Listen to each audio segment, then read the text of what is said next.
खान ऐं बुरहान चांदे जे घर ते चढ़ाई जी मज़म्मत कयूं था। उन चयो त एमपीएस जे घरनि ते पुलिस चढ़ाई ख़िलाफ़ असेंबली जो सूमर ते इजलास सॾायो आहे। स्पीकर आगा सिराज दुरानी जो चवणु आहे त पीपी हमेशह आवाम जी ख़िदमत ते यकीन रखे थी। ईंदड़ मकानी चूंडुनि में आवाम जी ख़िदमत कंदड़नि खे टिकटूं मिलंदियूं। संदसि इहो बि चवणु आहे त ॾुखे वक़्त में संदसि साथ ॾींदड़नि जो हू थोराइतो आहे।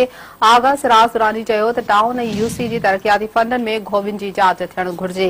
ब्रेकिंग न्यूज़ आहे, नाज़रन सां शेयर कयूं पिया। सिंध असेंबली जे स्पीकर आगा सिराज दुरानी चयो आहे त सरदार खान चांदे ऐं संदसि भाउ बुरहान चांदे जे घरनि ते पुलिस खे जवाबदारनि जी मौजूदगी बाबति बिना तस्दीक चढ़ाई न करणु घुर्जे हा। मामले ते सूमर ॾियाड़े असेंबली जो इजलास सॾायो आहे। बदेठी में सिंध टीवी न्यूज़ सां ॻाल्हाईंदे आगा सिराज दुरानी चयो आहे त सरदार खान ऐं बुरहान खान चांदे जे घर ते चढ़ाई जी मज़म्मत कयूं था। हुन चयो त एमपीएस जे घरनि ते पुलिस चढ़ाई ख़िलाफ़ असेंबली जो सूमर ते इजलास सॾायो आहे। स्पीकर आगा सिराज दुरानी मां इहो बि चयो वियो आहे त पीपी हमेशह आवाम जी ख़िदमत ते यकीन रखे थी।